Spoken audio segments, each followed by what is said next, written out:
Então nós neste vídeo queremos pensar sobre a realidade do ecumenismo. A própria palavra ecumene, que vem lá também dentre vários vocábulos da Sagrada Escritura, em Lucas 2, quando se fala que Quirino queria fazer um recenseamento, e esse recenseamento vinha de um recenseamento sobre toda a terra, esse toda a terra seria ecumene. Então, icodikos quer dizer casa. Nós vivemos como cristãos nessa casa, nessa terra, e por isso, se convivemos, devemos nos dar bem, devemos nos relacionar bem. Então, a função do ecumenismo seria essa boa convivência entre os cristãos. Já Santo Agostinho afirmava daqueles que eram hereges naquele tempo, em que mesmo eles não se considerando nossos irmãos, pelo batismo, eles são nossos irmãos. E as divisões sempre aconteceram, mas a partir do século XVI, com a Reforma Protestante, em 1517, com Lutero, e as outras iniciativas que vieram depois, houve uma divisão muito grande. Antes já havia com a Igreja Ortodoxa, e aí começa com as igrejas protestantes. Esse desejo de união não havia naquele começo, mas com o tempo, principalmente a partir do século XIX, começa a se pensar, a partir do ideal das próprias igrejas protestantes, pensar nesta união, porque ia-se para a terra de missão, era um escândalo.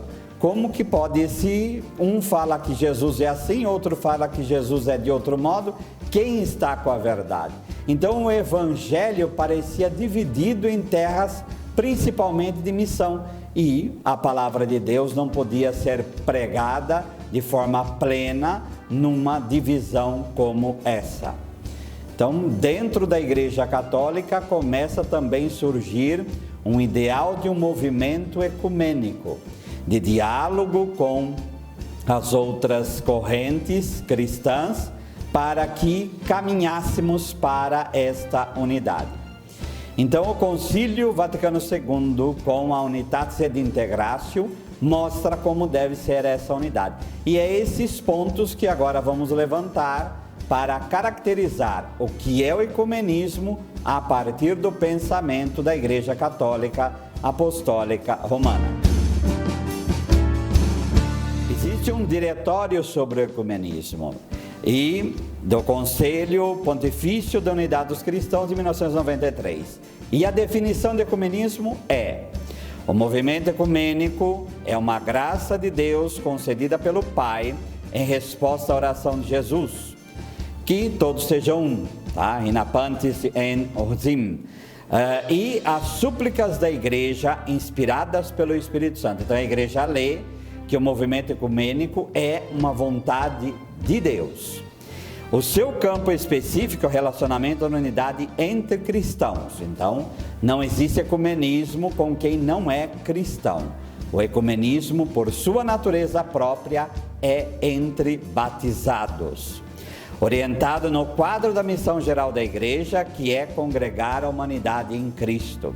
Todos aqueles que são batizados em nome de Cristo estão, por esse mesmo fato, chamados a empenhar-se na procura da unidade. Então, nós devemos buscar esta unidade, mas as respostas virão como se procurar. Mas deve ser um ideal cristão buscar a unidade. A comunhão no batismo está orientada para a plena comunhão eclesial. Então, o batismo não é para criar uma igreja dividida. O batismo existe para congregar todos na unidade. Por isso, Cristo, nossa paz, de dois povos fez um. Então, os muros se quebram para unir. Mas quem faz esta união é Cristo Jesus no Espírito Santo, tudo orientado para o Pai. Qual é o objetivo do ecumenismo? Então, já no início da Unitatis et Integratio, esse decreto do Concílio Vaticano II diz: promover a restauração da unidade da Igreja entre todos os cristãos é um dos principais propósitos do Concílio Vaticano II. Então, se é um concílio eminentemente pastoral, o desejo é esta unidade dos cristãos. Então, se torna também um princípio pastoral. Pois Cristo Senhor fundou uma só e única igreja. Todavia, são numerosas as comunhões cristãs que se apresentam aos homens como legítima herança de Jesus Cristo. Todas se autodenominam assim. Todos, na verdade, se professam discípulos do Cristo Senhor, discípulos do Senhor, mas têm pareceres diversos e caminham por rumos diferentes, como se o próprio Cristo estivesse dividido, e por isso vem o escândalo, dessa divisão. Com quem se faz ecumenismo? O Catecismo da Igreja Católica, no número 1271, vai dizer: o batismo constitui o fundamento da comunhão entre todos os cristãos, também com os que ainda não estão em comunhão plena com a Igreja Católica. Então, o Catecismo, que é de 1992, deixa claro que a nossa identidade batismal, aquilo que nos advém pelo batismo, é a base para chegarmos a esta unidade.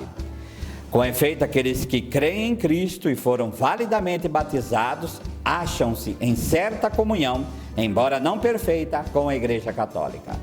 Aquele mesmo princípio de Santo Agostinho que o Papa São Paulo VI vai dizer dos irmãos separados, aqui se torna claro. O batismo nos faz verdadeiramente irmãos. Justificados pela fé no batismo, são incorporados a Cristo. Por isso, com razão, são honrados com o nome de cristãos. Eles também são cristãos e merecidamente reconhecidos pelos filhos da Igreja Católica como irmãos do Senhor. Para que nós possamos atingir essa unidade em Cristo, não é de qualquer maneira. O Catecismo da Igreja Católica, então, nesse número 821, vai dar algumas características desse diálogo ecumênico. Primeiro, uma renovação permanente da Igreja em uma fidelidade maior à sua própria vocação. Quanto mais nós somos católicos, mais verdadeiramente podemos fazer ecumenismo. Quanto mais mergulhamos na nossa própria identidade, mais vai facilitando o nosso diálogo com as outras correntes, com as outras denominações cristãs. Outras características que ajudam nesse diálogo: a conversão do coração. Então, se a divisão surge por causa do pecado, é a conversão do coração que vai corresponder ao desejo de Deus de unidade. A oração comum, pegamos o próprio patamar da oração bíblica, e em primeiro lugar o Pai Nosso, é um patrimônio comum a nós cristãos. Então essa oração pode ser comum, como outras também, e aí sim nós podemos nos tornar para Deus, para verdadeiramente pedir por essa unidade. Conhecimento fraterno recíproco. Quanto mais eu me conheço, mais também eu tenho que conhecer o pensamento do outro. E esse conhecimento fraterno faz com que possamos não ter tanto medo das outras denominações. Formação ecumênica dos fiéis e especialmente dos presbíteros. Então nós temos que ter uma formação ecumênica para termos abertura ao outro e realmente cada vez mais a nossa própria identidade. Diálogo entre os teólogos, entre os especialistas e colaboração entre cristãos nos diversos campos de serviço aos homens. Por exemplo, no serviço da caridade. Então, muitas necessidades acontecem, por exemplo, agora até no tempo da pandemia, e a unidade na caridade pode acontecer tranquilamente neste ponto. No número 822, esclarece mais ainda: a preocupação de realizar a união diz respeito à igreja inteira, não somente aos bispos, não somente aos presbíteros, mas o catecismo vai afirmar também com relação aos fiéis. Mas é preciso também ter consciência de que o projeto sagrado, a reconciliação de todos os cristãos, na unidade de uma só e única Igreja de Cristo, ultrapassa as capacidades e forças humanas. É na oração de Cristo pela Igreja, no amor do Pai, por nós e no poder do Espírito Santo. Então, em primeiro lugar, é rogar a Deus. Por isso, as semanas de oração pela unidade dos cristãos. Por isso, formulários de missa que existem no Missal Romano para pedir a unidade dos cristãos. É dever nosso pedir por esta unidade. Uma diferenciação necessária. Primeiro, ecumenismo é somente entre cristãos, somente entre batizados. E as outras religiões? Aí entra o diálogo interreligioso com, por exemplo, budistas, hindus, islâmicos. Não existe diálogo ecumênico com essas religiões. Aí é um outro patamar. Para o ecumenismo, o patamar é nós somos irmãos por causa do batismo. Com essas outras religiões, há esse princípio transcendente, então nós vamos conversar sobre isso. Mas nós não deveríamos falar, estamos fazendo ecumenismo com hindus. Não, aí é diálogo interreligioso. E um outro patamar é o diálogo com a cultura, que aí são com os humanistas, inclusive com ateus. Por isso, a carta encíclica Fratelli Tutti do Papa Francisco. Então, esse diálogo respeitoso com quem, inclusive, é fora de qualquer perspectiva religiosa. Então, esse diálogo respeitoso deveria acontecer também com essas pessoas. Mas também é outro patamar. Então, esses patamares deveriam ser respeitados. Não se pode, por exemplo, fazer comunicatio in sacra, quer dizer, dentro de uma missa católica, uma outra pessoa concelebrar. Inclusive, quem vai para Belém vai ver lá na Basílica, existe o altar católico e o altar ortodoxo.